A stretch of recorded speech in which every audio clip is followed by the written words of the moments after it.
Praise the lord. దేవుని నామానికి మహిమ కలుగును గాక. మన ప్రభువును రక్షకుడైన యేసుక్రీస్తు నామమున మీకు వందనాలు తెలియజేస్తున్నాం. ప్రభు కృప వలన మీరందరూ బాగున్నారని విశ్వసిస్తున్నాం.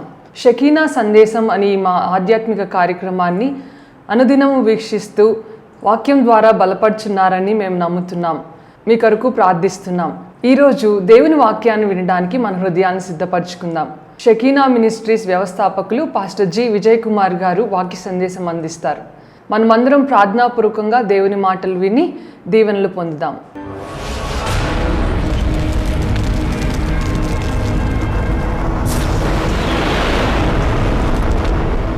తండ్రిగా నీ కుటుంబ సభ్యులందరి కోసం ప్రార్థన చేస్తున్నారా? తల్లిగా నీ కుటుంబ సభ్యులందరి కోసం పేరు పేరు వరుసన ప్రార్థన చేస్తున్నారా? ఒక్కొక్కరి కోసం బలి అర్పణ చేస్తున్నాడు. నేను ఒక్కొక్కరి కోసం పేరు పేరుసిన ఒక పావు గంట అయినా ప్రార్థన చేస్తున్నాను అన్న వాళ్ళ చేతులు ఎత్తి స్తోత్రం చెబుతారా? ఒక్క పావు గంట అయినా ఒక్కొక్కరి కోసం. నేను చెప్పే మాట జాగ్రత్త అర్థం చేసుకో. ఒక్కొక్కరి కోసం ఒక పావు గంట అయినా, నా భర్త కోసం ఒక పావు గంట, నా భార్య కోసం ఒక పావు గంట, మా పెద్ద బిడ్డ కోసం పావు గంట, రెండో బిడ్డ కోసం పావు గంట, మూడో బిడ్డ కోసం పావు గంట, నాలుగో బిడ్డ కోసం పావు గంట, ఇలాగన నేను చేయగలుగుతున్నాను అని మనం చెప్పగలమా? దేవుని సన్నిధిలో కొన్ని నియామక కాలాలు ఉన్నాయి, మనం వాటిని మర్చిపోతున్నామే. కుటుంబం బిడ్డలందరి కోసం యోబు ఉదయమున ఒక నిర్దోషమైన గొర్రెపిల్ల, సాయంకాలమున ఒక నిర్దోషమైన గొర్రెపిల్ల, ప్రతిదినము నిత్యమైన దహన బలి. దేవునికి స్తోత్రం.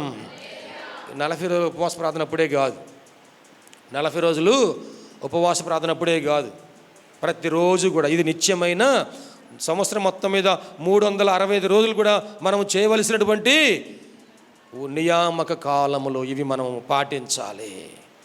ఒకవేళ నీ కుటుంబం కోసం పాటించకపోతే ఈరోజు నువ్వు తెలుసుకున్నందుకు దేవునికి స్తోత్రం చెప్పండి. మనం ఏం చేయాలంటే, ఇదిగో నా పెద్ద కుమారుడి కోసము నేను ప్రార్థన చేయాలి, నా చిన్న కుమారుడి కోసము ప్రార్థన చేయాలి, పెద్ద కుమార్తె కోసము ప్రార్థన చేయాలి, చిన్న కుమార్తె కోసము ప్రార్థన చేయాలి. ఒకవేళ వారు హృదయములో దేవుని దూషించుదురేమో, ఒకవేళ వారు మనసులో తప్పిపోతారేమో, ఒకవేళ వారి జీవితంలో తప్పిపోతారేమో, ఒకవేళ వారు దేవునికి దూరం అయిపోతారేమో, నువ్వు ప్రార్థన చేయలేదు కనుకనే ఒకవేళ తప్పిపోయారేమో. కానీ ఇప్పుడు ప్రార్థన చేస్తే తప్పిపోయిన వారు మరలా తిరిగి మార్గంలోకి వస్తారు. దేవునికి మహిమ కలుగునుగాక. ప్రార్థనకు అసాధ్యమైంది ఏమీ లేదు. ప్రార్థన చేయటం మన వంతు, కార్యం చేయటం దేవుని వంతు. దేవునికి మహిమ కలుగునుగాక. హల్లెలూయా. మనము ఆ బిడ్డలను కూర్చోబెట్టుకొని వారి కోసం ఏం చేయాలంటే ప్రార్థన చేయాలి. మనం ప్రార్థన చేస్తుంటే వాళ్ళు కూడాను ప్రార్థన చేస్తారు. మనం ప్రార్థన చేయకపోతే వాళ్ళు ప్రార్థన చేయరు. కాసేపు ఖాళీ దొరికింది టీవీ పెట్టుకుందాం అనుకుంటే వాళ్ళు కూడా ఏం చేస్తారు, నువ్వు ఇంట్లో టీవీ చూస్తుంటే వాళ్ళు డాబా మీదకి వెళ్ళి ఫోన్ చూస్తుంటారు. నువ్వు ఇంట్లో కొన్ని చూడవచ్చు అనుకున్నవి చూస్తున్నావు, కానీ వారు పైకి వెళ్ళిన తర్వాత అవి చూడొచ్చు చూడకూడదు. ఏం చూస్తున్నారు నీకు తెలియదు. అందుకని యోబు గారు ఏమన్నాడంట, ఒకవేళ హృదయములో వారు దేవుని దూషించేదరేమో, వారు చేసే కార్యాలు దేవునికి దూషణకరంగా ఉన్నాయేమో, అవమానకరంగా ఉన్నాయేమో, నీ బిడ్డలు చేసే పనులు దేవునికి అవమానకరంగా ఉన్నాయేమో, దేవుని దాన్ని బట్టి చాలామంది దూషిస్తున్నారేమో. అందుకని వారి కోసం మనము ఉదయాన్నే నిర్దోషమైన గొర్రెపిల్లను, సాయంత్రం నిర్దోషమైన గొర్రెపిల్లను ఆయన బలి ఇచ్చినట్టుగా మనం కూడాను బలియాగం అయిపోవాలి, కన్నీరు గార్చాలి. ఏమండి, మనము బలియాగం అది దహించి అగ్నిలో కాల్చివేయబడుతుంది గొర్రెపిల్ల.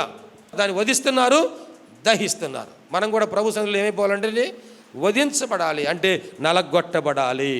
సిలువలో యేసయ్య ఎలాగ నలగొట్టబడ్డారో, ఉదయము ఆయన తెల్లవారకు మునిపే వేకునే శిక్ష అంతా కూడాను ఖరారు చేశారు. ఉదయం 6 గంటలకే కొరడా దెబ్బలు కొట్టారు, బెత్తంలతో కొట్టారు, కొరడాలతో కొట్టారు. ఆ తర్వాత ముళ్ళ కిరీటం పెట్టారు. ఆ తర్వాత సిలువ కొయ్యను భుజం మీద మోపారు. ఆ భుజమును మీద ఆ సిలువ కొయ్యను మోసుకుంటూ యెరూషలేములో ఆయన గబ్బతా అనే స్థలము నుండి గొల్గొతా అనే స్థలం వరకు, గబ్బతా అనే స్థలంలో తీర్పు తీర్చారు. అక్కడ నుండి గొల్గొతా అనే స్థలంకి ఆ సిలువ కొయ్యను మోసుకుంటూ వెళ్ళాడు. ఈ వెళ్ళే స్థలంలో అంట 3 సార్లు ఆ సిలువను మోయలేక ఆయన పడిపోయాడంట. ఆయన పడిపోతే సిలువ ఎక్కడ పడింది? ఆయన మీదనే పడిద్ది. ఆ భారాన్ని భరించాడు. సైనికులు ఆయన అవమానపరిచారు, ముఖం మీద ఉమ్ము వేశారు, గడ్డం పట్టుకొని లాగారు, వీపు మీద గుద్దారు, శారీరకంగా హింసపడ్డాడు, మానసికంగా హింసపడ్డాడు. ఇవన్నీ కూడా ప్రభు ఎవరి కోసం అండి? మన కోసమే. ఉదయం 9 గంటలకి ఆ సిలువ మీద గొల్గొతాకి తీసుకెళ్లారంట, సిలువ మీద పడుకోబెట్టారంట. ఆ సిలువ మీద చేతులు చాపారు, చేతుల్లో మేకులు కొట్టారు, పాదాల్లో మేకులు కొట్టారు. ఆ 3 మేకుల మధ్యలో ఆయనను వేలాడదీశారు. ఇంతగా నలగొట్టబడింది యేసయ్య మన కోసమే. అమ్మలారా, నా కోసం ఏడవద్దు కానీ మీకోసము,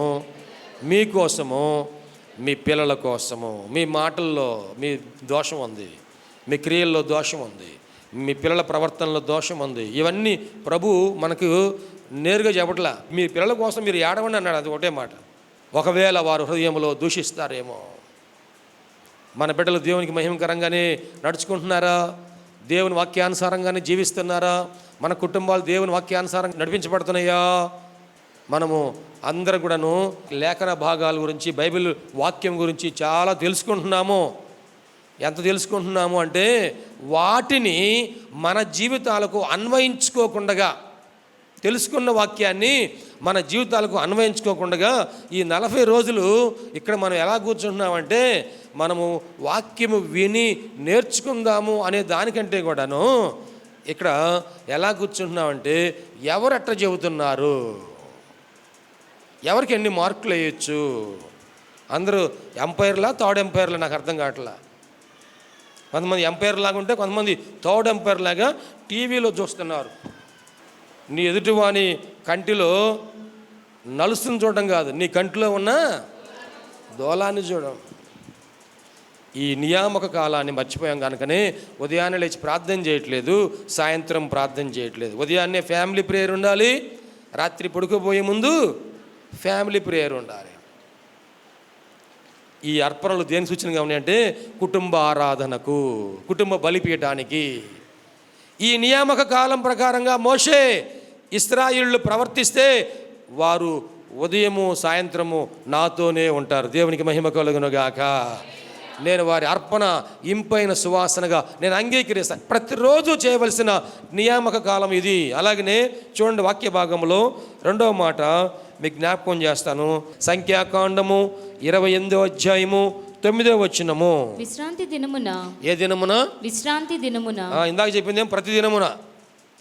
ఇప్పుడు విశ్రాంతి దినమున అంటే 7వ దినమున నిర్దోషమైన ఏడాదివగు 2 గొర్రె పిల్లలను, నిర్దోషమైన ఏడాదివగు 2 గొర్రె పిల్లలను నైవేద్య రూపముగాను, దాని పానార్పణముగాను, నూనెతో కలపబడిన తూమెడు పిండిలో 2 10వ వంతులను అర్పింపవలెను. నిత్యమైన దహన బలియు దాని పానార్పణమును గాక. ఇది ప్రతి విశ్రాంతి దినమున చేయవలసిన దహన బలి. మీరు ప్రతిరోజు చేస్తారే, అది కాకుండా మరలా ఏం చేయమన్నాడు? ప్రతిరోజు మీరు దహన బలి చేస్తున్నారు.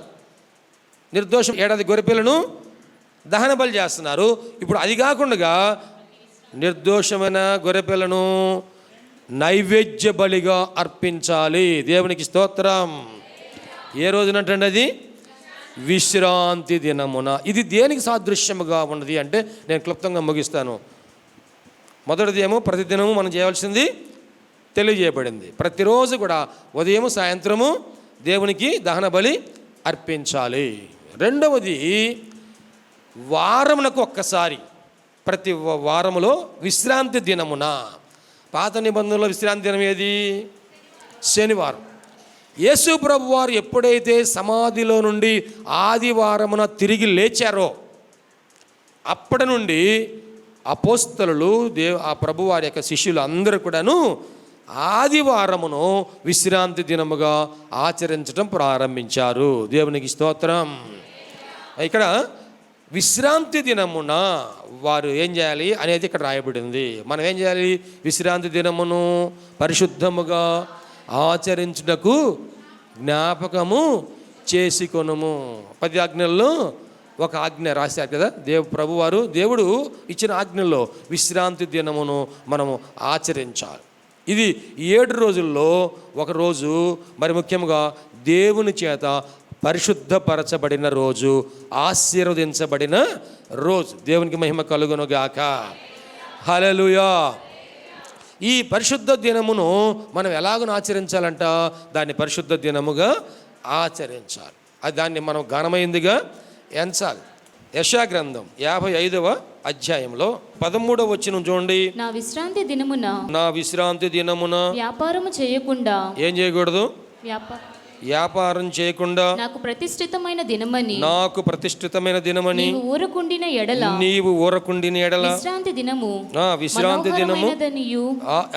దినము మనోహరమైనదనియు యెహోవాకు ప్రతిష్ఠిత దినమనియు ఘనమైనదనియు అనుకొని దాని ఘనముగా ఆచరించిన ఎడల నీకు ఇష్టమైన పనులు చేయకయు వ్యాపారము చేయకయు లోకవార్తలు చెప్పుకొనకయు ఉండిన ఎడల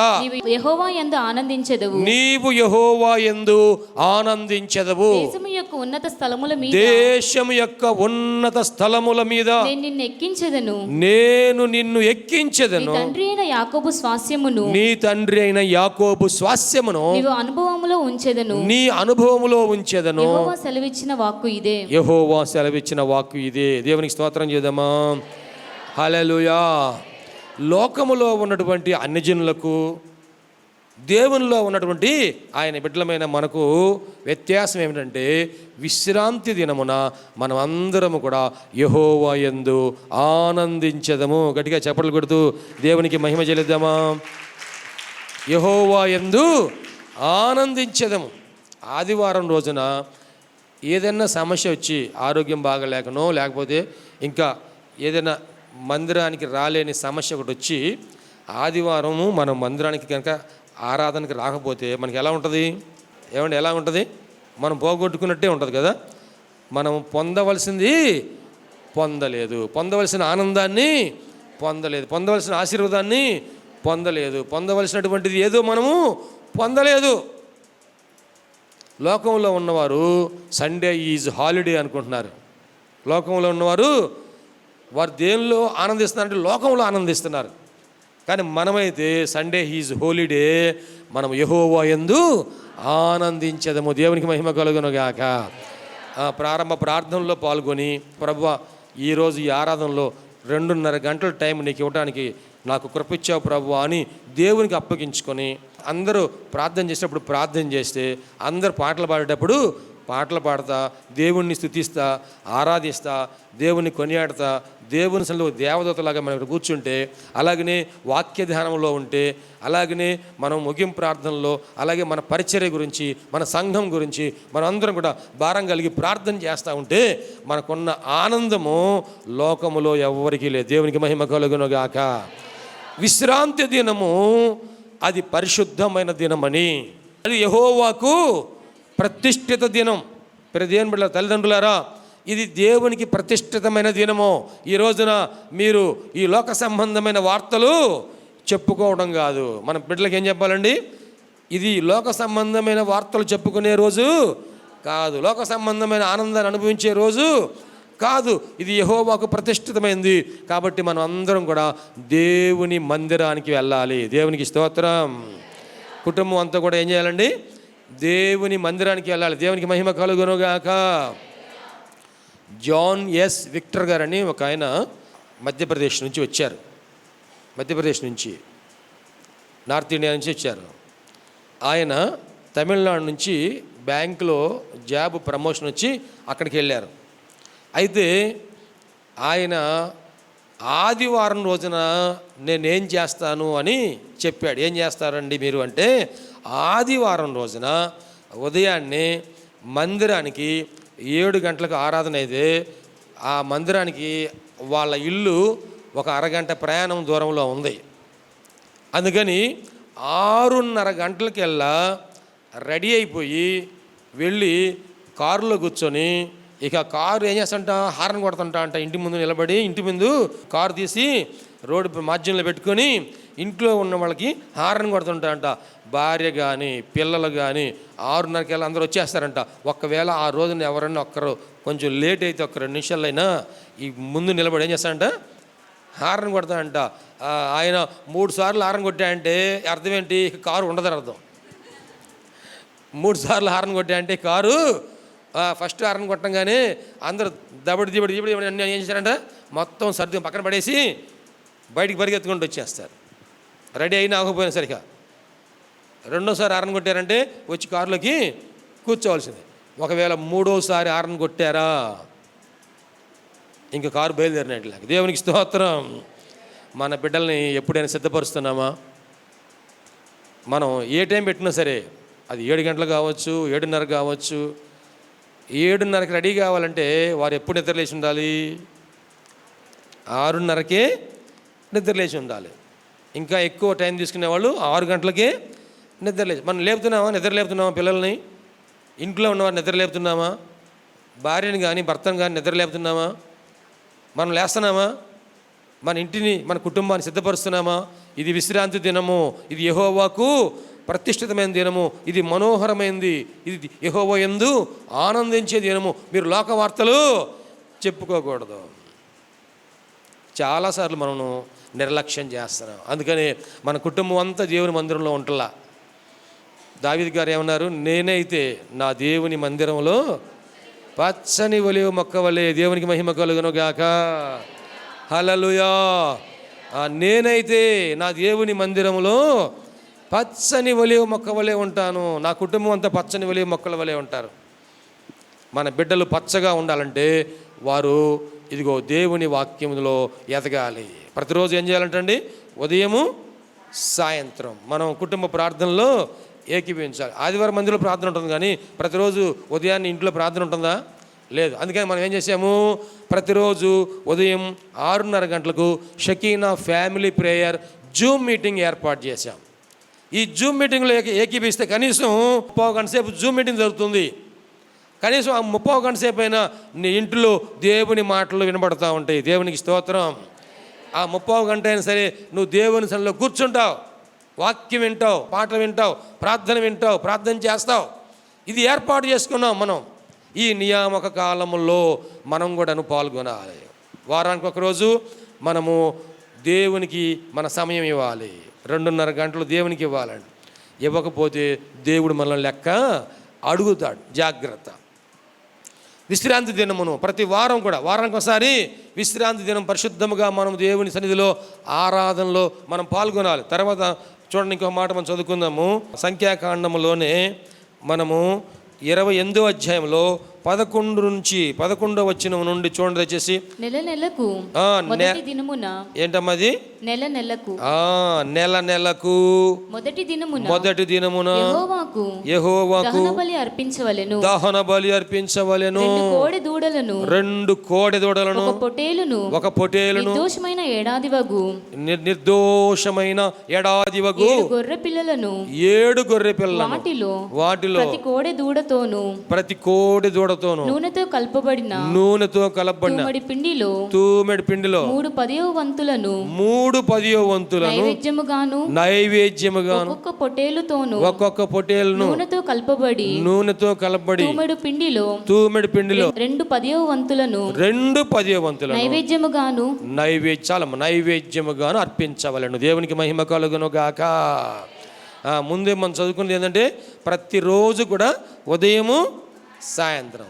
రెండోది విశ్రాంతి దినం, వారానికి ఒకరోజు విశ్రాంతి దినము. ప్రియ దేవుని బిడ్డలారా, మనం అందరం కూడాను ఆదివారం మందిరానికి వెళ్తున్నాము అనుకుంటున్నాం, కానీ నియమ ప్రకారంగానే వస్తున్నామా?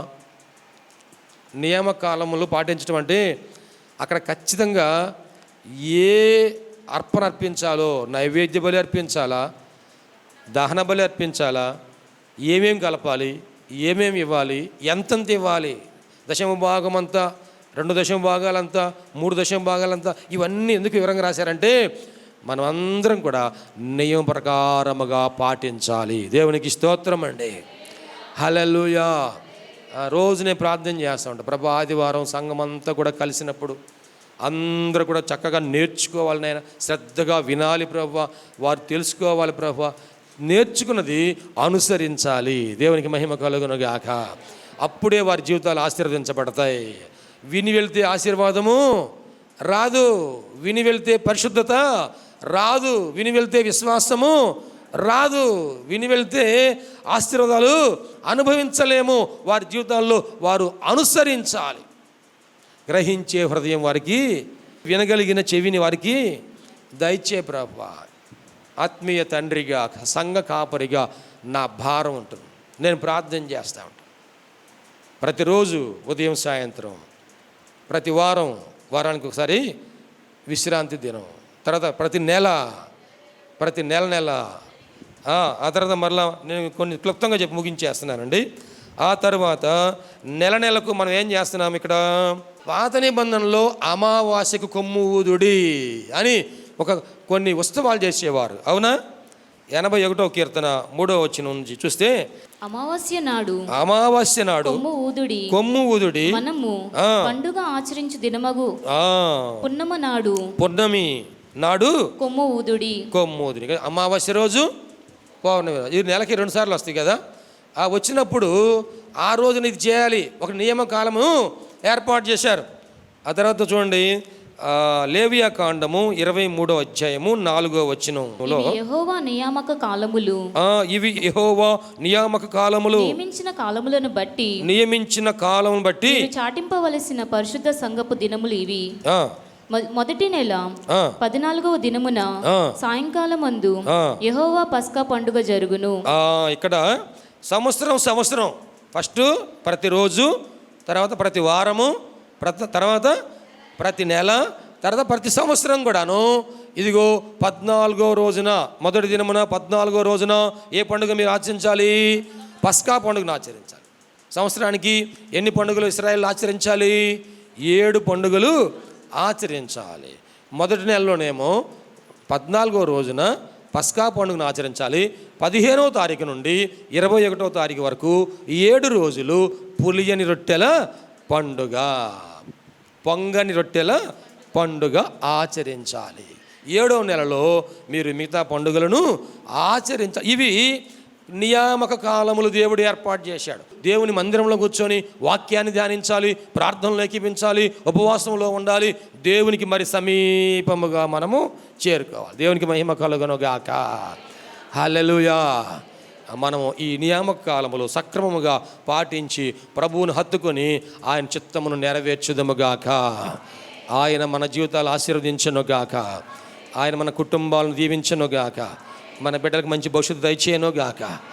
మనమందరం కూడాను ప్రార్థనలో ఏకీవిద్దాం. దేవుడి ఈ మాటలు మన వినికిడిలో దీవించనుగాక.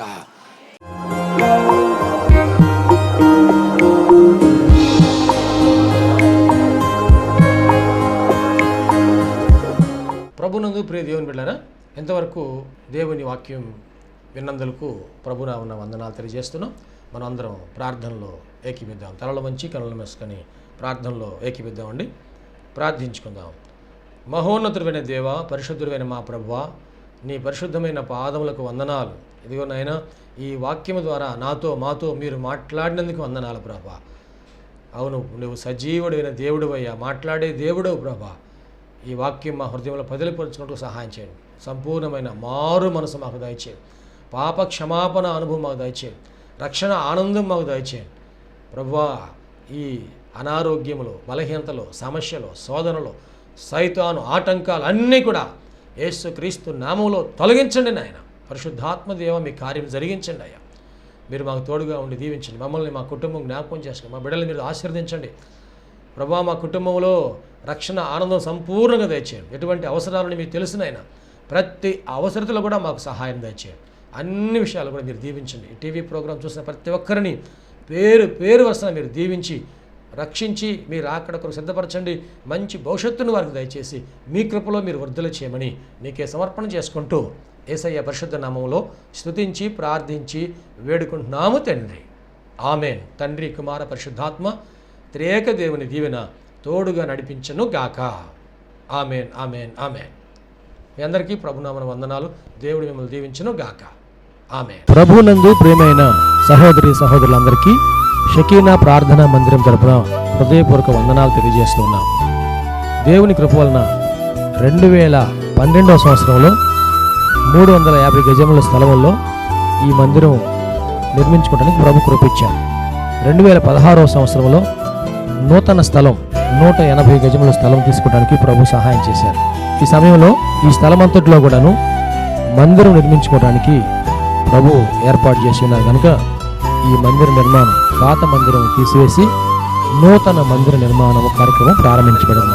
దయచేసి ఈ మందిర నిర్మాణం కొరకు మీరు అందరూ ప్రార్థన చేయాలని, ప్రేరేపించబడిన వారందరూ కూడాను ఈ మందిర నిర్మాణంలో 106 అడుగుల పొడవు 45 అడుగుల వెడల్పు కలిగిన ఈ స్థలం అంతట్లో మందిర నిర్మాణం స్లాబ్ వేయటం జరుగుతుంది కనుక దయచేసి ప్రేరేపించబడిన వారందరూ కూడా మీ ఆర్థిక సహాయ సహకారాలు అందించి ప్రార్థించి మీరు దీవించబడాలని ప్రభునామన మనవి చేస్తున్నాం. ఈ స్క్రీన్ మీద చూపించబడుతున్న నంబర్కు మీరు ఫోన్పే కానీ, గూగుల్ పే కానీ, లేక మా అకౌంట్ నంబర్కి మీరు కానుక పంపించి సహాయం చేయాల్సిందిగా కోరుతున్నాం. లేక మీరు ప్రత్యక్షంగా వచ్చి ఈ మందిర నిర్మాణ కార్యక్రమాన్ని చూసి మీరు కానుక అందించి దీవించబడాలని ప్రభునామన మనం చేస్తాం. ప్రభు మనందరికీ తోడుగా ఉండి ఆశీర్వదించును గాక. ఆమె. షకీనా ప్రార్థనా మందిరము దేవుని యొక్క దర్శనములో దేవుని కృప వలన 2012వ సంవత్సరము మే నెల 1వ తారీఖున ప్రతిష్ఠ చేయటం జరిగింది. ఈ మందిరములో దేవుని ఆరాధించుటకు విచ్చేసిన వారు ఆత్మరక్షణ, శరీర స్వస్థత, వారి జీవితంలో ఆశీర్వాదాలు పొందుకుంటూ ఉన్నారు. ఉపవాస ప్రార్థనలో అభిషేకించబడి దేవుని ఆత్మతో ఆరాధించుచున్నారు. అనేక మంది పరిశుద్ధాత్మతో నింపబడుచున్నారు. దురాత్మ బంధకములతో బంధించబడిన వారు సాతాను బంధకాల విడిపించబడి ఆశీర్వాదం పొందుతూ ఉన్నారు. రక్షణ లేని వారు బాప్తిసం పొంది రక్షణ ఆనందాన్ని అనుభవిస్తూ ఉన్నారు. ఈ మందిరంలో చేయబడుచున్నటువంటి ఉపవాస ప్రార్థనలు, అభిషేక ఆరాధనలో అనేక మంది దీవించబడుతూ ఉన్నారు. ప్రియ స్నేహితులారా, మీరును సమస్యల్లో సతమతమవుతున్నారా? వ్యాధి బాధలతో పీడించబడుతున్నారా? నెమ్మది లేక బాధపడుతున్నారా? రండి, షకీనా ప్రార్థనా మందిరంలో ఆరాధనలో ఏకీభవించండి. ప్రభు మీకు సహాయం చేయగలరు. ప్రతి నెల 2వ శనివారము షకీనా ప్రార్థనా మందిరంలో సంపూర్ణ రాత్రి ఉపవాస ప్రార్థన ఏర్పాటు చేయబడింది. ఈ ఉపవాస ప్రార్థనలో అనేక మంది ఆత్మతో అభిషేకించబడుతున్నారు. అనేక మంది ఆత్మ వరములతో నింపబడుతున్నారు. దురాత్మ బంధకముల్లో ఉన్నవారు విడిపించబడుతున్నారు. దేవుని యొక్క ఆశీర్వాదాలు పొందుకుంటున్నారు. అనారోగ్యంతో ఉన్నవారు స్వస్థపరచబడుతూ ఉన్నారు. ఈ సందేశం మీకు ఆశీర్వాదకరంగా ఉందని నమ్ముచున్నాం. ఈ సందేశం ద్వారా మీరు పొందిన మేలులు మరియు మీ ప్రార్థన అవసరతలు మాతో తప్పక పంచుకొనగలరు. మా అడ్రస్ షకీనా ప్రార్థనా మందిరం, శారదా కాలనీ 32వ లైన్, రెడ్డిపాలెం రోడ్, గుంటూరు.